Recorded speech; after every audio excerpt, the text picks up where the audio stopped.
Good morning. My name is Patty Daniel. My Dharma name is 원은혜화. And I'm here today to talk to you about the precepts, which I'm calling essential codes of conduct in Buddhism.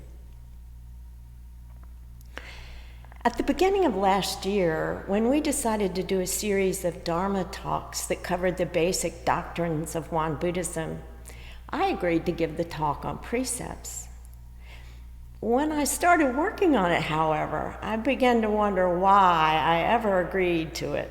Because when I look at our Won Buddhist precepts, a list we will get to in a minute, they seem illogical, arbitrary, even whimsical.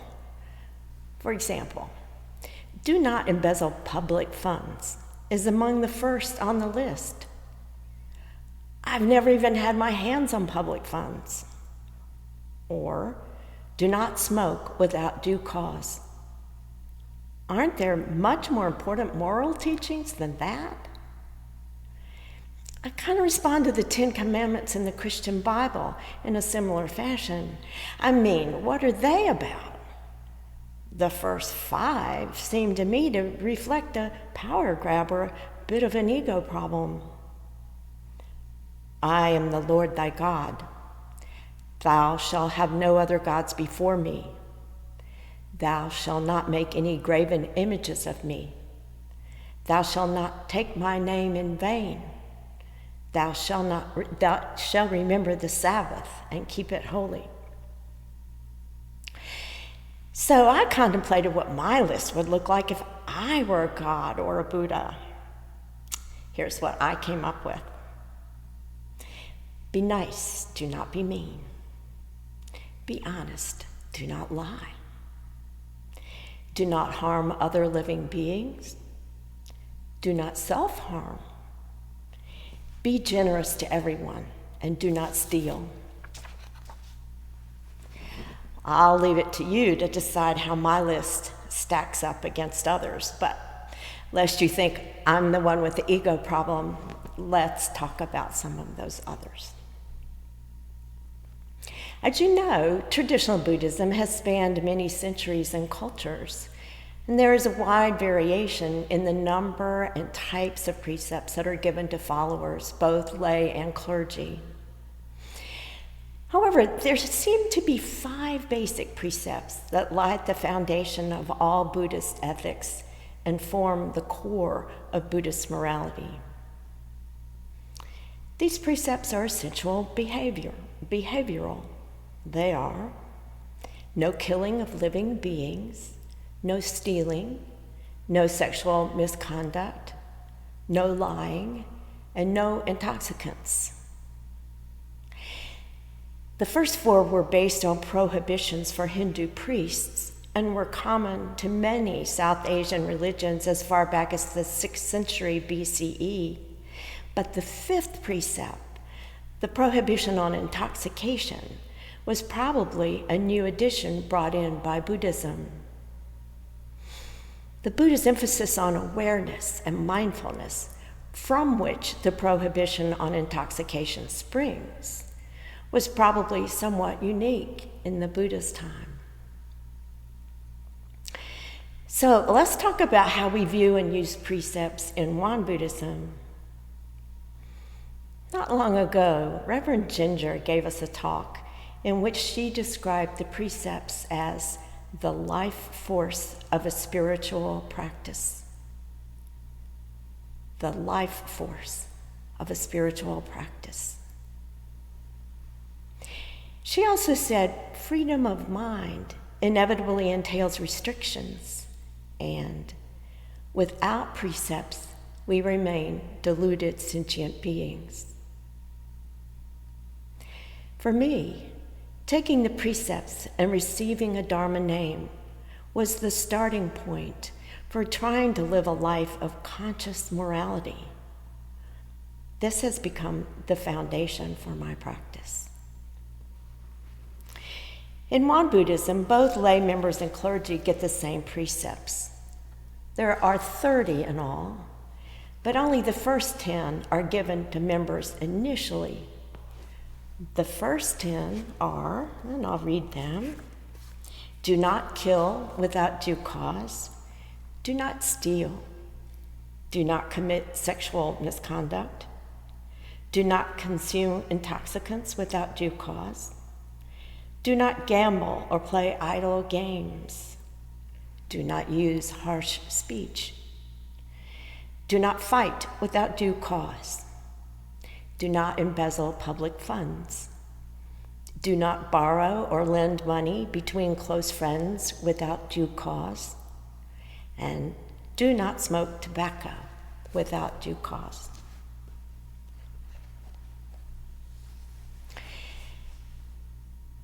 Master Sotaesan, our founding teacher, clearly did not want to discourage his followers and overwhelm them initially with too many.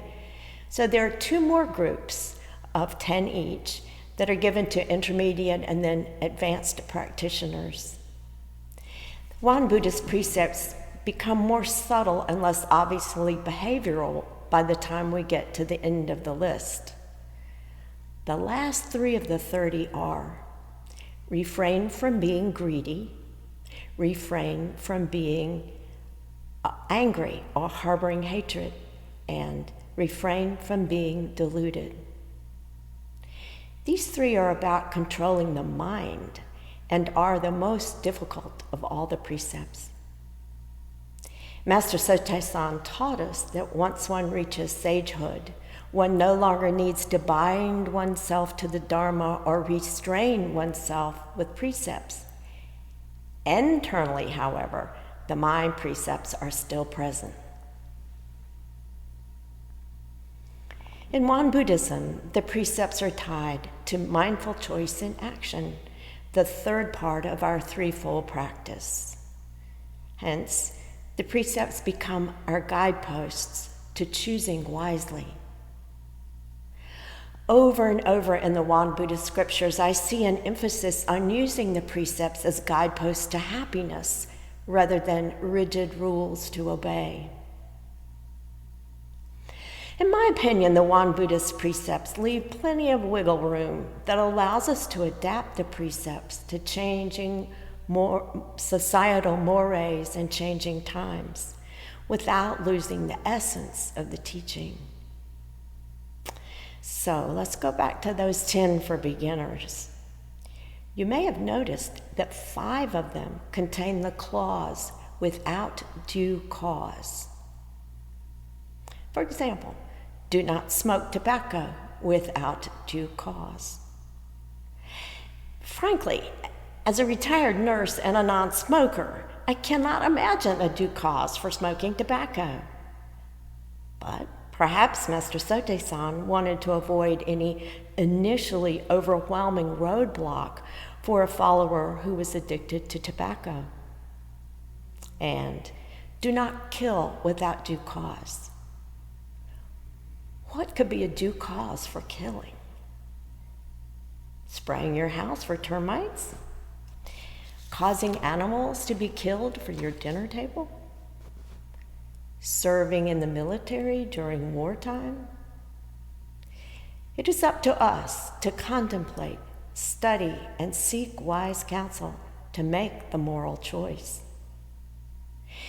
In the 1970s and 80s, I marched at least 3 times in the streets of Washington, D.C., along with hundreds of thousands of other women to fight for a woman's right to choose an abortion, an issue about which I have clearly articulated thoughts and very powerful emotions. But how am I to reconcile abortion with the precept of not killing living beings?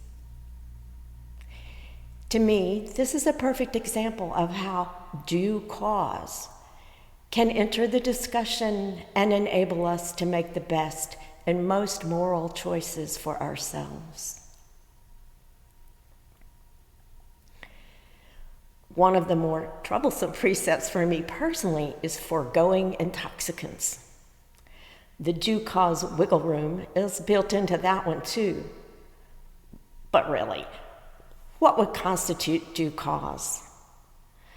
Though I'm well aware of the scourge that illegal drugs and alcohol bring to our society, and I'm also well aware of how intoxicants destroy mindfulness, I nevertheless can't help but respond as if someone were shaking a finger in my face and telling me I can't have any fun at a party.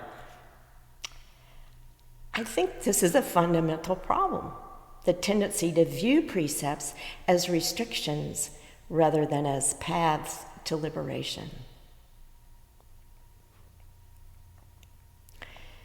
One of the precepts without a due cause caveat is the prohibition on sexual misconduct. Though sexual misconduct covers a myriad of behaviors, in my opinion, it has been profoundly misinterpreted in many religious contexts. For example, in some Christian contexts, it often refers only to adultery, while totally ignoring the more important issue of ensuring mutual consent in every sexual encounter. We need to study, contemplate, and seek wise counsel in order to understand what actually constitutes sexual misconduct, thereby making wise choices in challenging situations.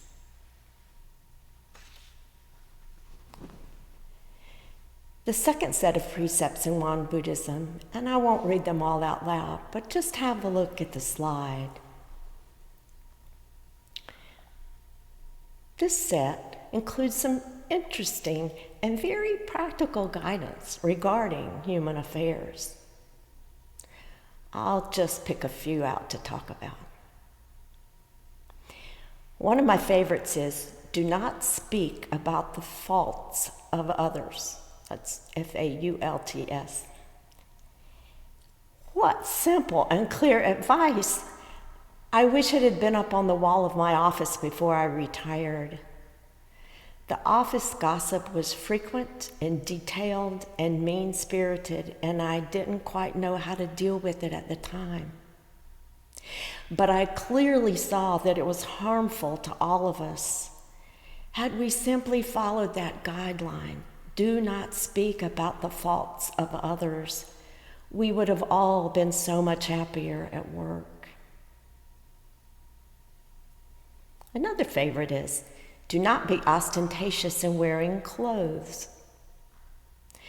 I'm not quite sure what Master Sote-san meant by ostentatious, but I'm pretty sure he was addressing a problem we all likely share.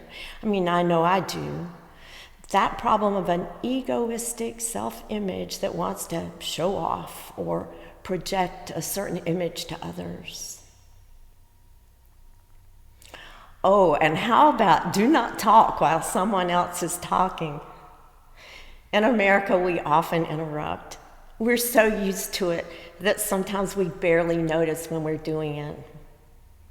Our Kyomanims have demonstrated to me that it is possible to communicate without interrupting.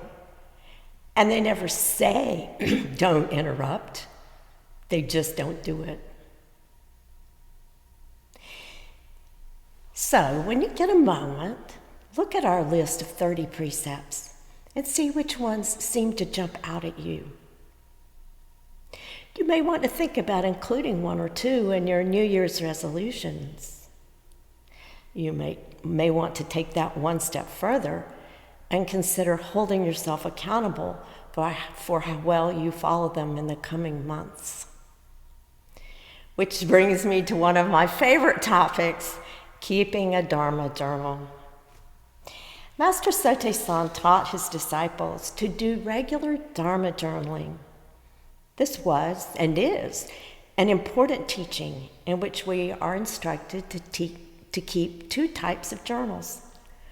A reflective journal in which we write our thoughts and realizations, and a daily journal, a checklist type of journal for noting on a daily basis how our practice is going. This checklist journal is really pretty quick and easy. Resolve this month to keep one or two of the precepts. Record your successes and failures in your daily journal and see how well you have done at the end of the month or the end of the year. If nothing else, you will not forget what your aspirations are. I'm thinking of adding do not play idle games to my checklist. Since the pandemic began, I have spent far too much time running down internet rabbit holes and then wondering where my time and my eyesight have gone. A Won Buddhist priest, Reverend Dosung Yu, wrote in his book, Thunderous Silence, A Practical Guide to the Heart Sutra. That's the book that many of us have read and love. He wrote, "The precepts are the path to perpetual happiness. They are not commandments given by some higher being. They are the path to liberating ourselves." Thank you for listening, and Happy New Year.